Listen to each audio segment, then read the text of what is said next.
ઘરમાં કોઈ પણ પ્રસંગ હોય કે પછી કંઈ પણ સારા અવસર હોય ત્યારે ગુજરાતી શીરો તો અવશ્ય બનાવવામાં આવે છે, કારણ કે ગુજરાતી શીરો વગર તો બધા જ પ્રસંગ આપણા અધૂરા હોય છે.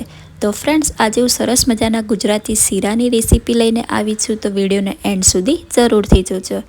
Hello everyone, welcome back to my channel. તો ફ્રેન્ડ્સ, આજે હું સરસ મજાના ગુજરાતી શીરાની રેસીપી લઈને આવી છું અને આ રેસીપી એકદમ ઇઝી છે.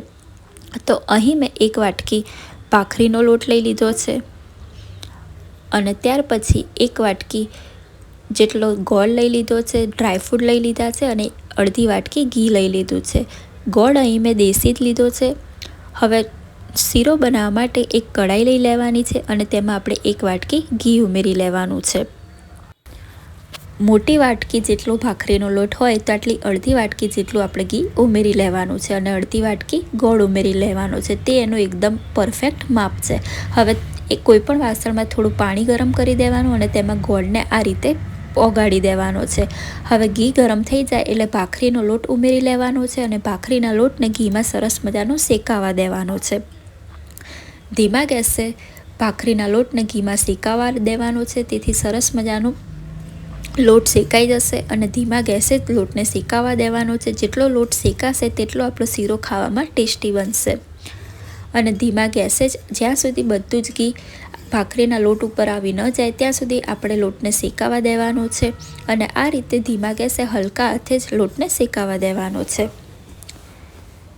પરફેક્ટ માપ સાથે અને એકદમ ઇઝી રેસીપી છે આ ગુજરાતી શીરાની. ફ્રેન્ડ્સ, તમે જોઈ શકો છો કે ઘી જો થોડું થોડું હવે લોટ ઉપર આવી રહ્યું છે.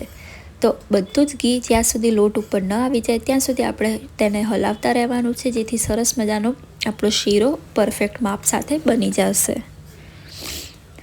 લગભગ 4 થી 5 મિનિટ સુધી તમારે આ રીતે જ હલાવતા રહેવાનું છે અને ત્યાર પછી બધું જ ઘી લોટ ઉપર આવી જાય છે. શીરો ખાવામાં ખૂબ જ હેલ્ધી હોય છે અને નાના બાળકોથી લઈ મોટા માટે શીરો ખૂબ જ ફાયદાકારક પણ હોય છે શરીર માટે. જ્યારે પણ સિઝન ચેન્જ થાય છે, ગરમીમાંથી ઠંડી, ઠંડીમાંથી ગરમી અને વરસાદની સિઝન, ત્યારે શીરો ખાવો જ જોઈએ. તેનાથી આપણને કોઈ પણ વાયરલ ઇન્ફેક્શન પણ નથી થતા અને શીરો ખાવાથી આપણી બોડી પણ એકદમ મેન્ટેન રહે છે. તો હવે ઘી થોડું થોડું લોટ ઉપર આ રીતે આવી ગયું છે. તો હવે તેમાં ડ્રાયફ્રૂટ ઉમેરી લેવાના છે. ડ્રાયફ્રૂટમાં મેં બદામ, કાજુ અને કિસમિસ લીધી છે. તમે તમારા મનગમતા કોઈ પણ ડ્રાયફ્રૂટ એડ કરી શકો છો.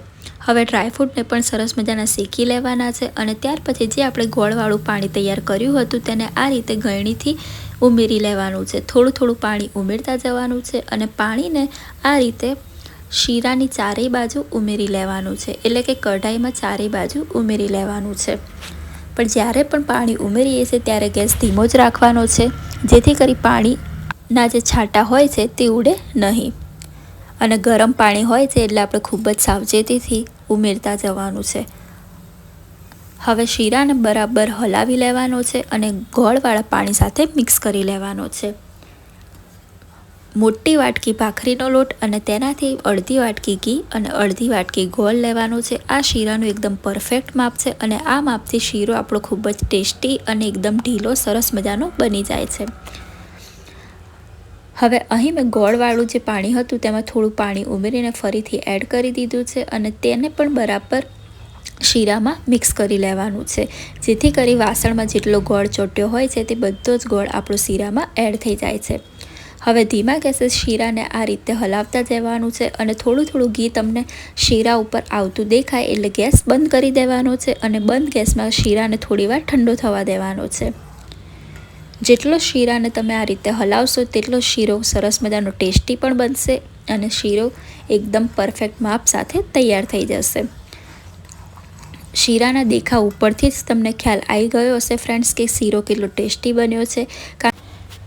શીરો, લાપસી અને સુખડી આ ત્રણેય વસ્તુ પરફેક્ટ માપ સાથે બને તો જ ખાવાની મજા આવે છે.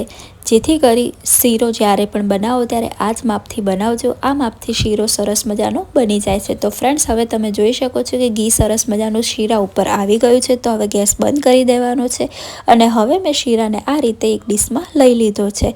તો સરસ મજાનો એકદમ હેલ્ધી ગોળ અને ઘીનો શીરો તૈયાર થઈ ગયો છે અને તમને જો રેસીપી ગમી હોય તો વિડીયોને લાઇક શેર કમેન્ટ કરવાનું ના ભૂલતા.